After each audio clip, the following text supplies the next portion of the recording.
Free audio post-production by alphonic.com.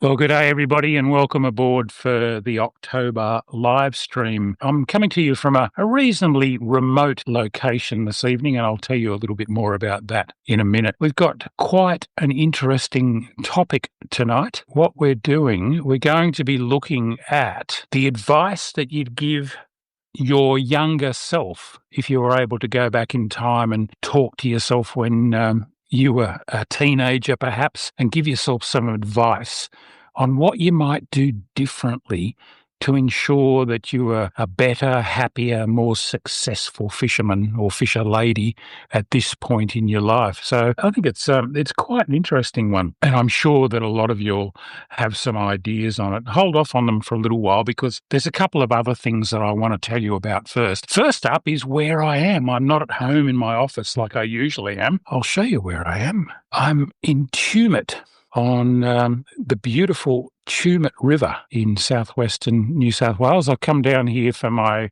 first trout trip of the season, and the weather's looking pretty good so far. I've only had a chance to have a quick fish, but I've got to tell you, I've already caught my first trout of the season. It wasn't particularly big, but I was pretty happy to have caught one. I'll just give you a little look at exactly where I am. So there we go. That's the park that we're staying in, Reflections Tumut River, and it's right on the river. This is me walking down to throw a lure around earlier today, and I'm still within the boundaries of the caravan park here. The river's very high. It's running high and cold and clear at the moment, as the Tumut River often does. It tends to run high, clear and cold whenever they're generating a lot of electricity. Makes it fairly tricky to fish. I'm lure casting, as you can see. It's running a bit hard and a bit high at the moment to fly fish. But I actually did catch a trout, just a little brownie not far along from there. Yeah, there's a few snakes out already as the weather warms up, but what a glorious location it is. So if you're looking for somewhere to come down to in this part of the world, I can strongly recommend Reflections Tumut River Park. It's absolutely beautiful. Now, before we get into tonight's main topic, we're going to be talking about the advice that you'd give your younger self to make your fishing better today and make yourself happier, and I think we're going to come up with some interesting stuff. I floated it on social media a while ago and already had some great feedback. But I just wanted to tell you about a couple of other things that are going on. The other thing that I did today was draw the most recent prize pack in the early birds sign up for my Sydney Harbour fishing course. A lot of you will know that I'm dropping STARLO'S secrets for fishing Sydney Harbour, an online course, early in December this year, and we've been taking early bird sign-ups for it nearly all year, and we've got quite a lot of people on board already. And as an added incentive, apart from it being half price, you also go in the running for this incredible prize pack of Shimano and Mako eyewear gear, a Miravel reel, an Ascenza rod, a spool of Kairiki braid, and those wonderful Mako sunnies. We've had 4 of those packs. Each one of them is valued at about $792 recommended retail. We've given away 2 already, and you can see our lucky winners there getting their prize packs earlier in the year. And I randomly drew another one from the list today, and I can announce for the first time tonight that the winner is a gentleman by the name of John Emblem. Now, John has actually put a do not disturb on his email address, so we can't email him and tell him. But I'm sure someone will let John know, and also we'll post it on my Fishertopia Facebook page. And I've also found his profile on Facebook, so worst case scenario, we'll reach out to John that way. But congratulations, John Emblem. There's still one of those prize packs to be drawn. That'll be drawn at the end of November before the course goes live in early December. So there's still time to jump on board and go in the running for that final prize pack. Well, look, lots of comments coming in already. Congrats to the winner. Someone's already coming up with some ideas about what they'd tell their younger self. Sit on those for a little bit because they'll get lost in the comment stream otherwise. Here's an interesting comment. Neil said he just got himself a Shimano Twin Power after fishing Daiwa reels for most of my time fishing. Very impressive reel. Yeah, the Twin Power is a great reel. Got to check out these new Naskies. They've only just dropped. They've got to be the best value for money spinning reel. I think they're under $200. I mean, if you shop around, you probably get them for like $185, $190, these new Naskis. And gee, they're good. They incorporate a lot of the same features that are found in much more higher end Shimano reels. While I'm still just touching on my courses, the Sydney Harbour course, and giving away those prizes, another one that I know a lot of people have already jumped on board for is my Soft Plastics Mastery course. That's been a very, very popular one.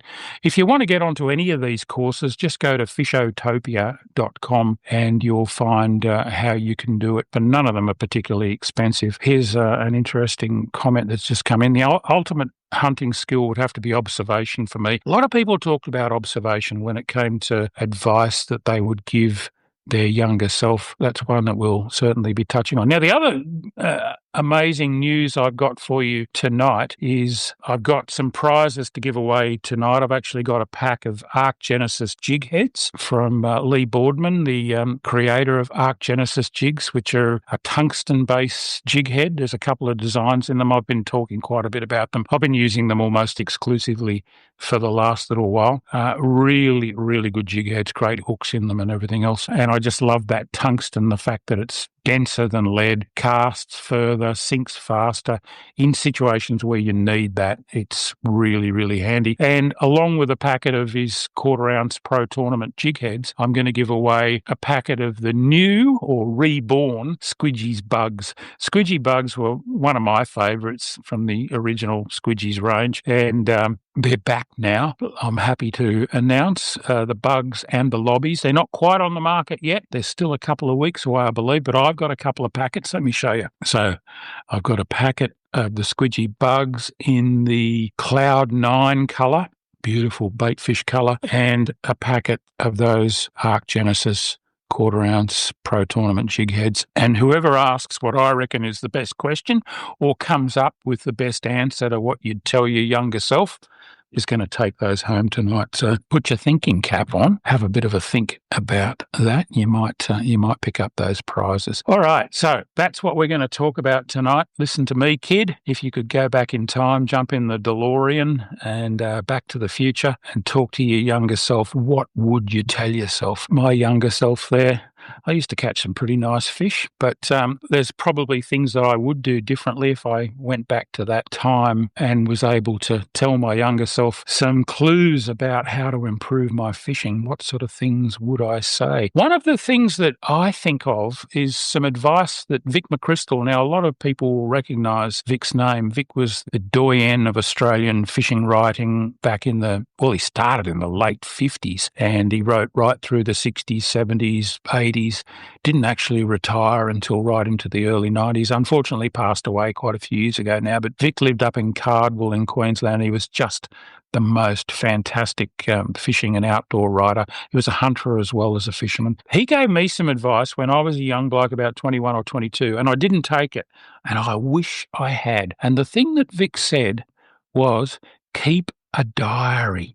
Keep a logbook or a diary of your fishing or just your life in general. I mean, I think Vic used to diarise everything, but having a fishing journal is a great way of tracking the things that are producing more fish for you. I mean, I often say that successful fishing is about repeating productive patterns and eliminating non-productive patterns. And keeping a diary or a logbook is a great way to do that. So it's something that I wish I'd taken on board. It's a bit late for me now, but it is a great suggestion from Vic, and I don't know how many of you people keep a logbook. Let me know if you do. It is a great way of tracking your fishing results and optimizing those things that work for you better than others. One of the things that I do, because I didn't keep a diary, but something that's really handy, a lot of us now take photos of the fish that we catch on our mobile phones, and that records all the data about when those fish were caught, not only the date, but the time of day. And that's a really handy tool. I often go back through my old photo library on the phone and go, wow, what day of the year did I have that bass catch? And you have a look and it's, the 23rd of October. I might go out this year at the same around the same date, and there's a very good chance that you'd be able to repeat the same kind of results. Let's have a look at some of these comments that are going in before we lose too many of them up to the top of the screen. Tell all the younger souls that we started with mono and still catch fish with mono. All else is to catch fishermen, not fish. Well, I'd have to disagree with you on that. If you got my Fishotopian newsletter today that went out, I mentioned in it that I was asked what I thought the single biggest breakthrough in fishing gear had been across my lifetime, and I nominated braided line. Braids made an absolute world of difference to me. That said, there's still applications where I use mono and fluorocarbon instead of braid, but they're probably 5% or less of my fishing. But, plenty of people catch plenty of fish on nylon. There's no doubt about that. What have we got here from Fishing with David? I would tell myself less thinking about worrying what people think and start doing instead. Be different. Catch different. I really like that. And a lot of people, when I asked for ideas, a lot of people said, go fishing more often. I loved one line there. It was wet lines catch fish, dry lines don't. There's a message in that, isn't there? If you haven't got a line in the water, you're not going to catch a fish. I jotted down a couple of the other great comments that I got here. Fish lighter. Never leave fish to find fish. Just enjoy being there. Pay more attention to observation. That observation thing comes up again and again. Be sun safe. That's a really good one. A lot of us now in our older years are starting to run into skin cancer issues, and it's because we didn't look after our skin when we were younger, didn't cover up, didn't put sunscreen on, didn't wear broad-brimmed hats. So that's a really good one too. My mate Steve Peachy said, I quoted him, he said, that fly fishing thing that you always wanted to do one day? Well, do it now. That's a good bit of advice too. Don't put stuff off. If you've thought, I'd really like to give fly fishing a go, just actually get out there and give it a go. Invest in good gear was another one. You're going to be using it for a long time, so it's important in your life. Invest in good gear. Never buy bait, catch your own. That's another interesting one. Don't go in circles chasing everything. Be more patient. Slow down was one that I got a lot. Slow down not only in your race to catch more fish, but also just in your actual presentations, especially with things like soft plastics and fly. A lot of people fish those things too fast. So slow down a little bit can be a great idea. If I could go back and educate myself about the lunar cycle and noting fish behavior during those cycles, also buy the best gear that you can afford. Buy once, buy right.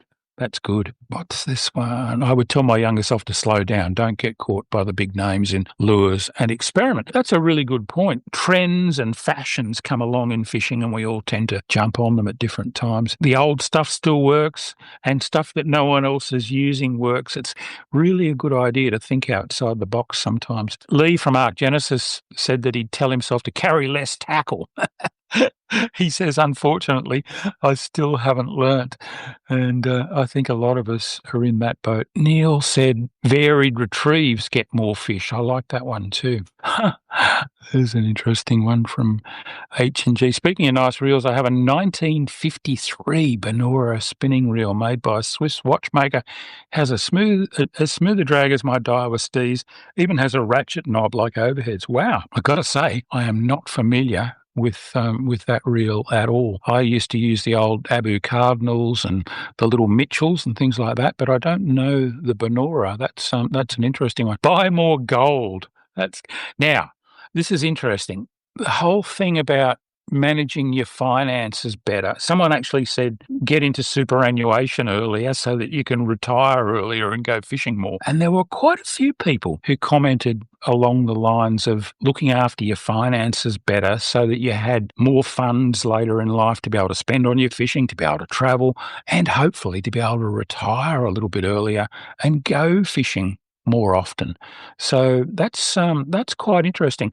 And it brings me on to the next little video clip that I want to play you tonight. I actually did an interview with Matt Curtis, who's a partner at CM Partners Accounting, who are the sponsors of tonight's live stream. Now, Matt's a great guy. He absolutely loves his water sports, kayaking, boating. He's a bit of a mad keen fisher as well. He had some really interesting advice to offer about looking after your finances. So I'm just going to run that because I found it fascinating. Hey, Starlo, how you going? going. Yeah, no, I love my fishing, and always have. Fishing's one of those great recreational sports that I grew up on the North Coast. So as a kid, always fished, mates always fished, great pastime. And one of the great joys in life is raising kids and seeing them fish. There's no better experience than watching the kids throw out, a line and grab a fish. And even now, kids growing up, seeing them going off fishing and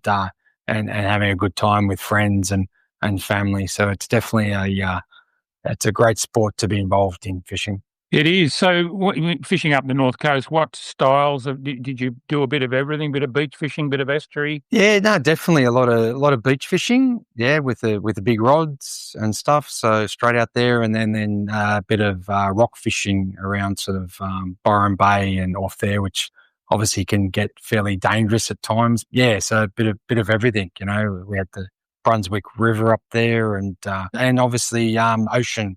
Yeah, pretty exciting. Well, we've been talking tonight and chatting with people about it's an interesting topic. What advice would you give to your 18 or 20-year-old self to make your life better at the point that you're at in your life now? And we've been talking about fishing, but it's amazing how many people have mentioned finances and the fact that if they had been a bit smarter when they were younger, they'd probably have a bit more money to spend and a bit more time to be able to go fishing and travel and do all those kind of things now. Is that a regret that you come across quite often in your line of business? Yeah, look, definitely 100%. It's interesting, we're talking about fishing and fishing, you need a lot of patience. Sometimes I don't have a lot of patience, so I'm probably not the best fisherman. But with getting ahead in life, the biggest mistake I think people make is that they think it's going to happen overnight, and it doesn't, unless for whatever reason you've hit the jackpot with a particular investment, or whether it's a crypto investment or something. And what I would give my kids or anyone is it's all about patience and slow, timely investments. Whether that's property, shares, or your business, nothing happens overnight. So it's a slow, steady process that you need to be aware of, and don't be disheartened if it happens. It doesn't happen quickly for you. You get to the end of your career. Hopefully, you can retire earlier and enjoy more fishing. I guess the underlying message in that too is that because it does take a while, the sooner you start, the better. Yeah, no, that's correct. And, the theory of compound interest or compound investments, that's correct. The younger you can start, the better, and have, a goal and certain milestones that's achievable for you to have financial health in retirement. I've got on board with CM Partners, and you guys have been doing our books, and it's been fantastic. It's really, really helped us a lot to sort of minimise the tax that we have to pay and know where we are and be able to keep on top of things. And that's a service that you guys and girls offer to all kinds of people. What's your major clientele? What sort of people are mostly coming to CM Partners? Look, our clientele is small to medium-sized businesses that need help with their business, compliance, tax planning, but they also come to us because they want to know where to go to obtain other types of services, whether that's finance, insurance, advisory, wealth creation. So we're able to point them in the right direction depending on what their needs are. And every client has a different need at a different stage of their life. And we feel at CM Partners, we've got the right partner relationships that we can, provide that to our clients and, help them in that journey of getting towards retirement. And it seems like you've got the connections that if it's something they want to do that it isn't necessarily a service that CM Partners provide, you're able to refer them to the right people. Is that correct? Yeah, over 25 years of experience in this industry, we feel that we've developed very strong relationships, partnerships with, various different industries, whether it's insurance, legal, planning, finance, and we will at least lead them in the right direction. That's terrific.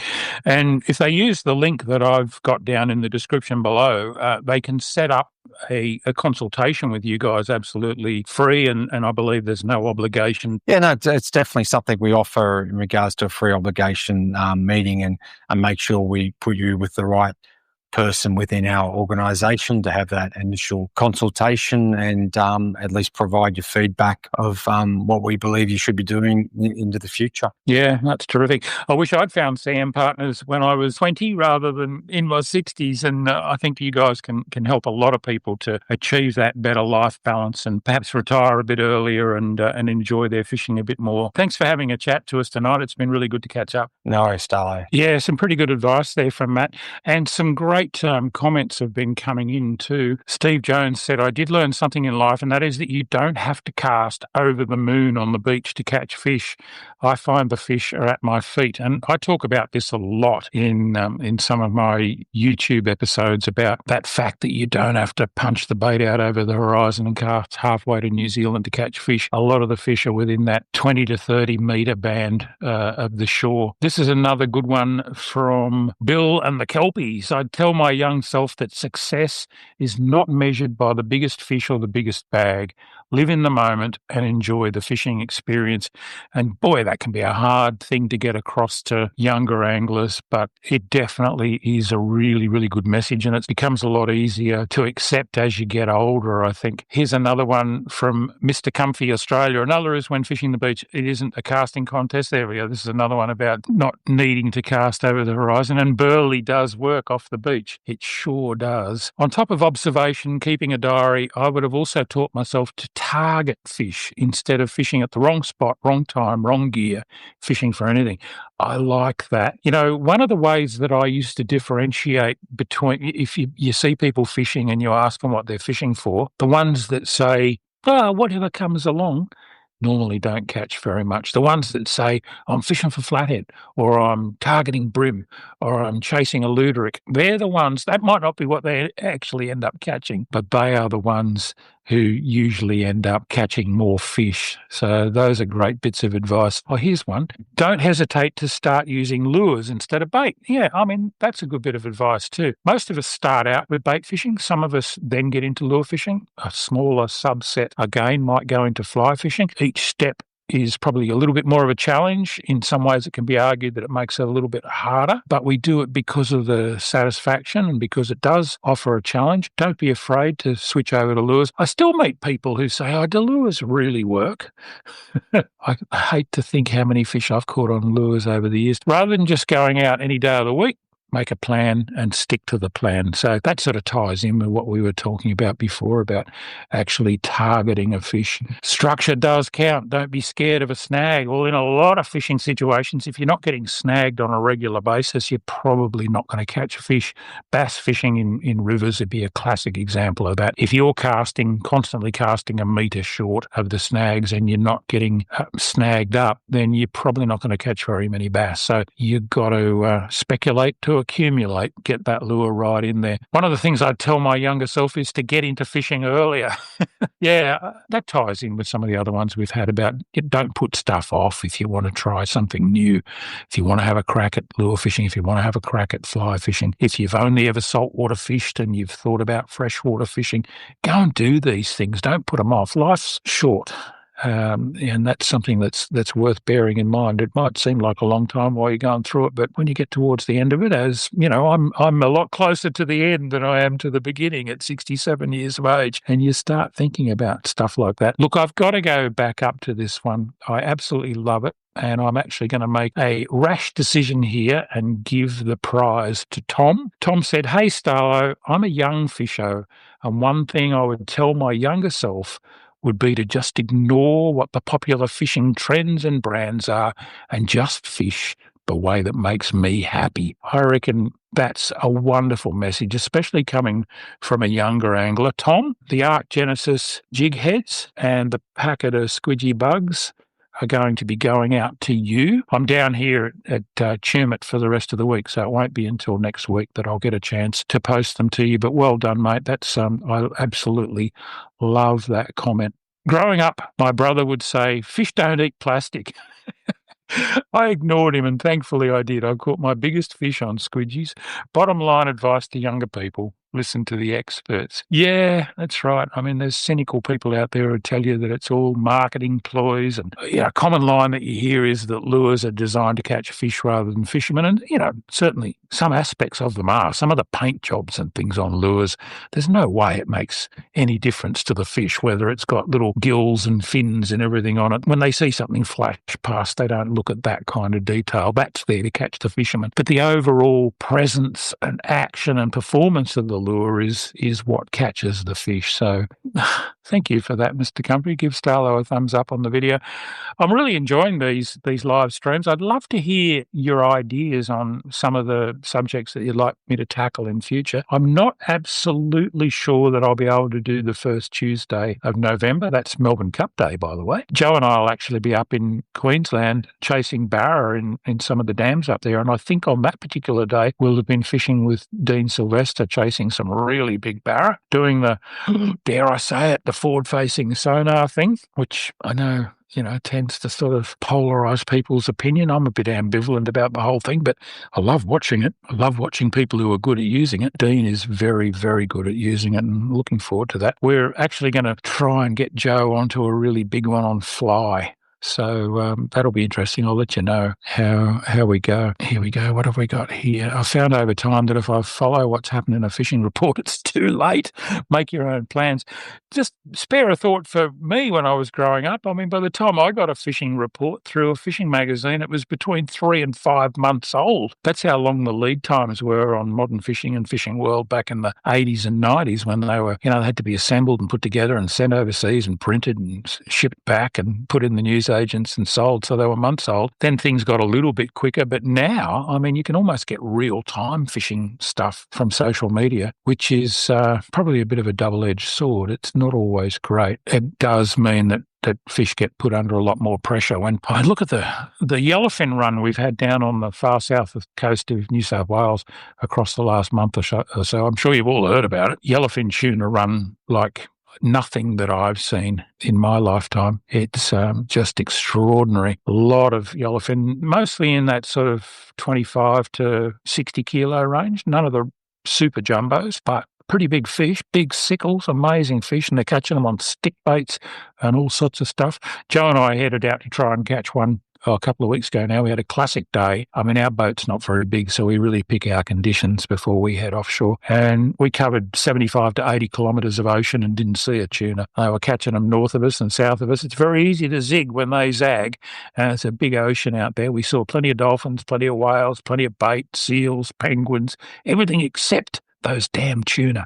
We didn't find them, and we haven't had a chance to get back out and have another look since. And look, to be honest with you, it's something I can take or leave these days. I've done a lot of it in my life. It's fantastic fun, don't get me wrong.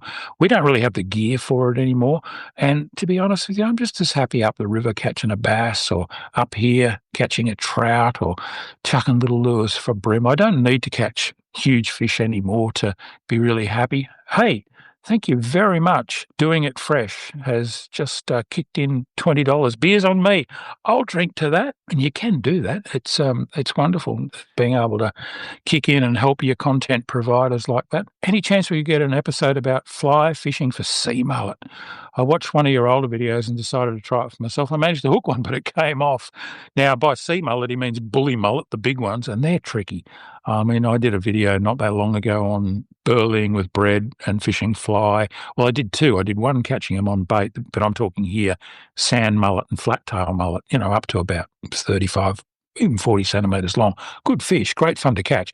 But those big bully or sea mullet that grow to 2, 3, 4, 5, 6 kilos in some situations, catching them consistently on anything is really, really tricky. Every now and again, they just have a rush of blood and they'll hit a lure or a fly that seems completely out of character. And when you tell you what, when you hook one, because they go really, really hard. Not a lot of people have cracked it to be able to catch them consistently. Yeah, potty mullet, as David said.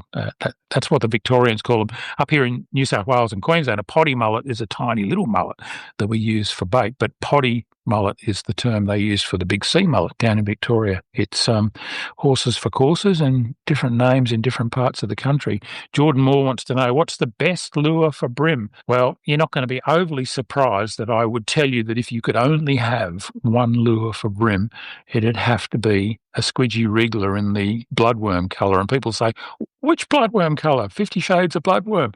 What about bringing back the original? And then you get 6 different anglers and ask them to show you the original, and they've all got a slightly different one. But look, all the bloodworm colours have worked, as have a lot of the other colours in the squidgies. But a squidgy wriggler in bloodworm, and surprisingly enough, I'd say the 100mm squidgy wriggler. It's not the smallest one. It's the next size up. 100mm is a bit deceptive because they measure them pulled out straight, so it's not 100mm long. But the 100mm squidgy wriggler in bloodworm, and I trim them down a lot of the time. I just take a tiny bit off the nose and I trim the dorsal fin off the back just to make them more of a sort of worm shape. Not all the time, but when I want a bit of finesse, I often do that. That was something that Chris Slick Wright and Bushy came up with years ago. They called it the drover's dog, and there's a bit of a story behind that, and we won't go into it because we've got a mixed audience, including young anglers.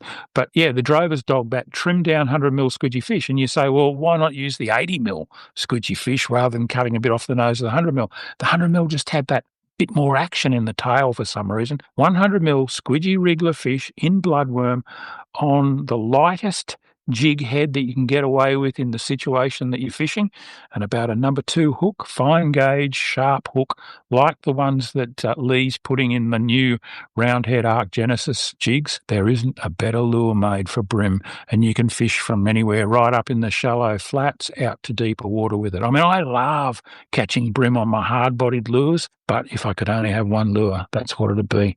All right, I'm getting carried away talking about squidgies. Neil wants to know, what's the biggest bass that I've ever caught? I caught 2 out of Glenbourne years ago when Lake Glenbourne was at its peak. They were both around that 50 to the fork, 52.5 to the tips, but they were like footballs. I actually weighed them on electronic scales in the net before letting them go. They were 2.95 and 2.99 kilos, so just under 3 kilos. But these days, some of the ones they're pulling out of Somerset in Queensland in particular, 4 kilos, 4.2 kilos, 56, 58 centimetre fish, just massive. My biggest wild bass, I've hit that 50 to the tips or 50.5 to the tips a couple of times, but I just can't seem to get any bigger than that. Barakartel said, love your recent video about your boat and look forward to hearing about the Lowrance Eagle forward-facing sonar. Yeah, a lot of people really liked the walk-around that I did the other day. I figured I'd better do it, seeing we've had the Snubby for going on for 9 years now. It'll be 9 years in November that we've had the Beastmaster Snubby 5.0, and it's been a great boat.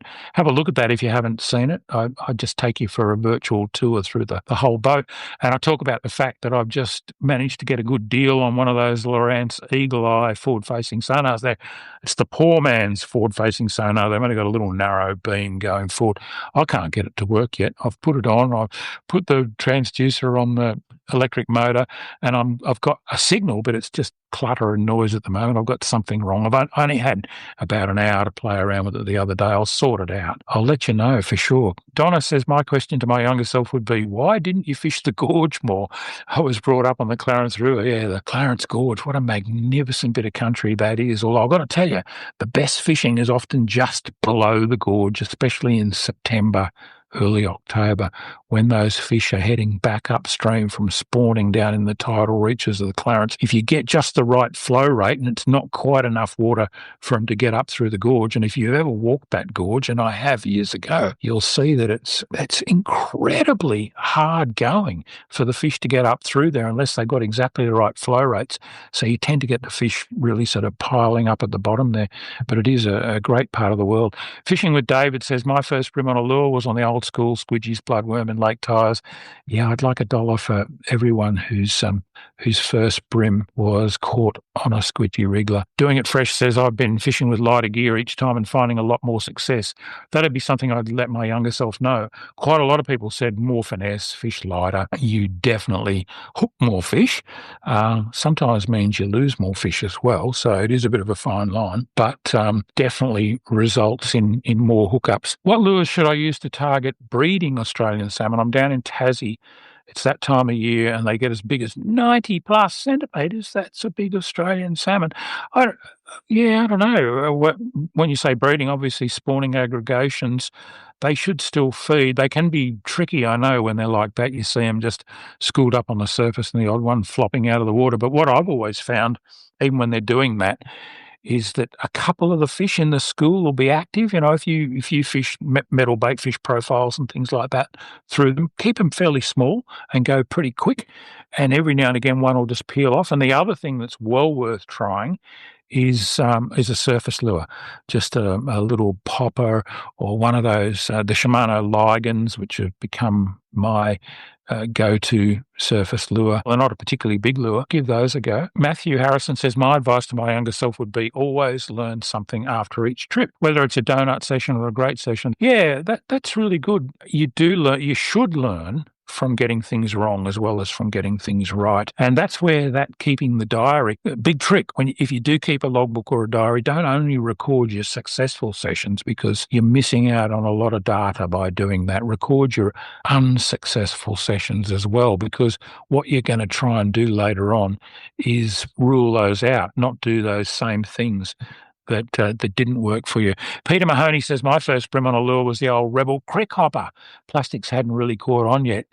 I've actually got a crick hopper in my tackle box here with me on this trip to Chermit, believe it or not. I found one hanging on my lure wall downstairs.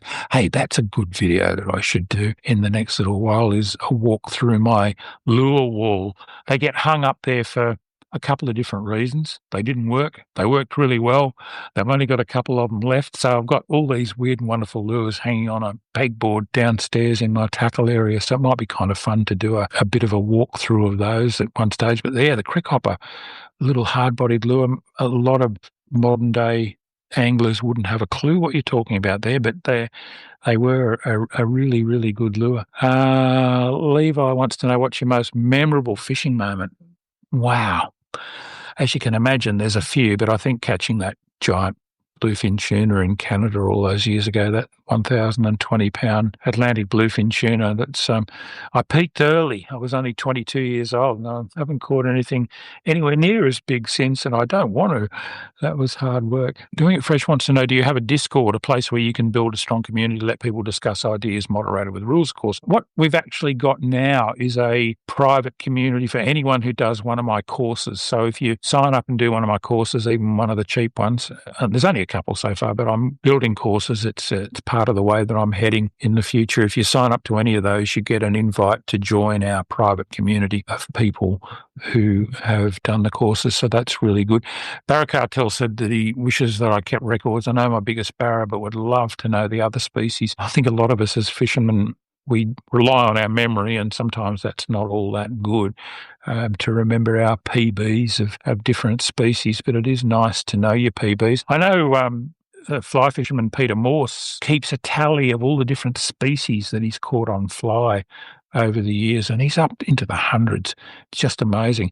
But I started jotting down mine a couple of years ago and got to over 100 pretty quickly as well. It's amazing if you fish a particular style of fishing for a long time. You do tend to rack up a lot of species. FM Outdoors wants to know, have I ever fished for sharks off the beach? Not deliberately. I've hooked a few, caught a few small whalers, been bitten off by quite a few. I guess the only time I did it deliberately was down on the Great Australian Bight when we did that famous episode where Bushy rather smartly decided not to climb down into Tillini Cove, amazing place near the top of the bight, massive schools of salmon, and we climbed down all these ropes and ladders, and I wouldn't do it again now, but we were catching salmon off the beach, and the big whalers were chasing them in and eating them right at our feet. So I rigged one up on wire and put it out, and caught a couple and got shredded by a couple as well. They're good fun. I'd love to be able to catch decent gummy sharks off the beach, or any gummy sharks off the beach. I live down in the right part of the world for it, but I just don't seem to catch them. Probably because I don't fish a lot at night. Most of them seem to get caught at night. I don't know if any of you saw that one that Roger Osborne got not that long ago fishing off the beach. It was huge. It had to be 30 kilos, I reckon, pushing 30 kilos. It was a monster. Can I recommend a fishing diary? Not really, but there's some online stuff. I use a weather service called Fish Ranger. Some of you might use it. I actually pay for it and subscribe to it. You can get there's a free version, but if you pay for it, you get longer forecasts into the future and stuff like that. And they have a log book thing that you can use online. And again, I haven't done it, but I should. Maybe I should do a log book and do a print on demand thing. I would love to see a video on top water trout challenge. Yeah. I mean, I caught plenty on dry flies, but I don't know if I've ever actually caught a trout on a surface lure, but I know people that are doing it, big browns and stuff like that, especially at night. Someone wanted to know, do I fish with Bushy? I haven't fished with Bushy for years. I've got to catch up with him. I've been hearing all these rumours about how many mulloway he's been catching off the beach. He's a secretive bugger, though. He probably won't tell me very much, and he certainly won't want me to come along if I've got the cameras with me. He likes to fly under the radar. I can't blame him for that. All right, let's see what else we've got to cover. Yeah, look, don't forget to check out those courses of mine. There's quite a few of them starting to build up now. I've got a golden perch one that drops in a week or two's time, and you can actually go on the waiting list for that. You can nominate that you're interested in it. There's no obligation. It just means that we'll email you when it comes out.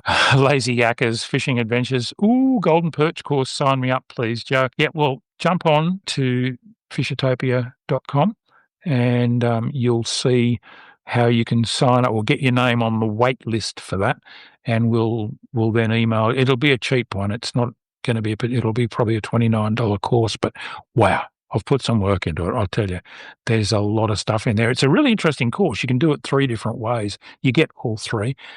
There's a whole bunch of PDFs that you can print out and actually make like a magazine or a book out of it. You can use it like a conventional course and actually just work through it on screen, looking at the photos, listening to audio clips, looking at videos, or you can do the whole thing as a podcast, which you can either listen to all in one go or in chunks. So I've been recording all the podcast sections of that, and it's been a lot of fun, but a lot of work.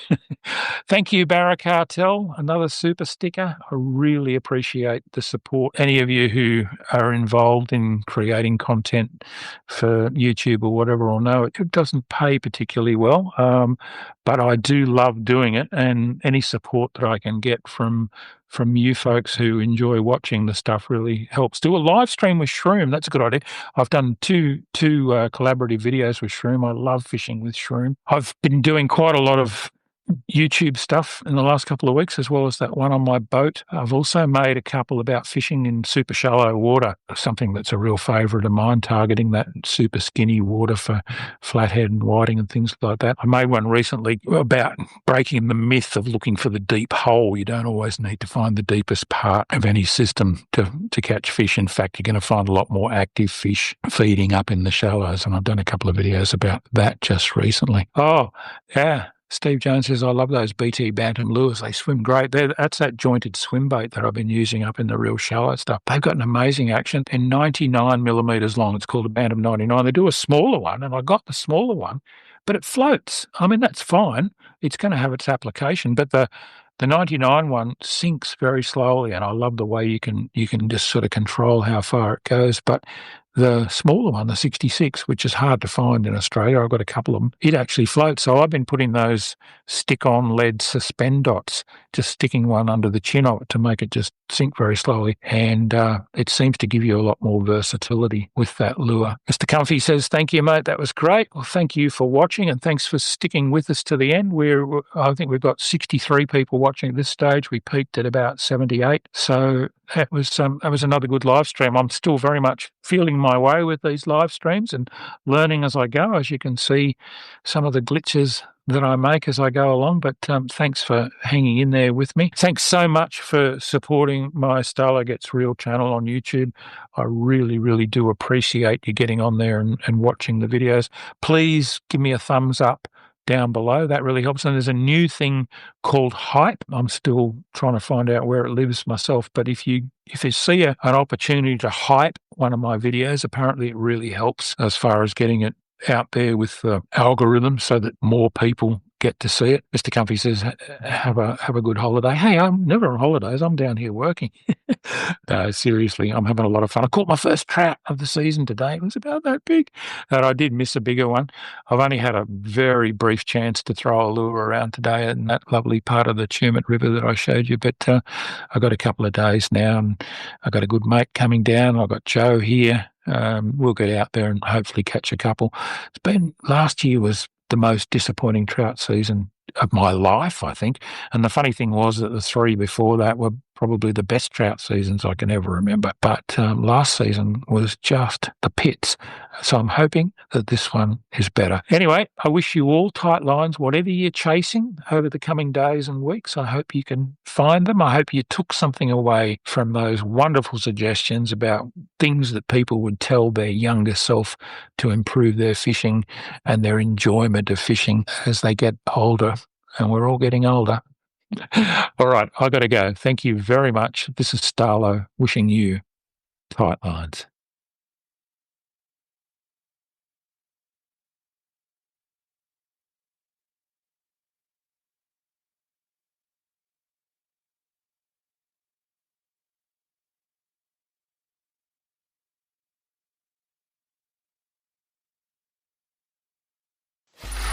Free audio post-production by alphonic.com.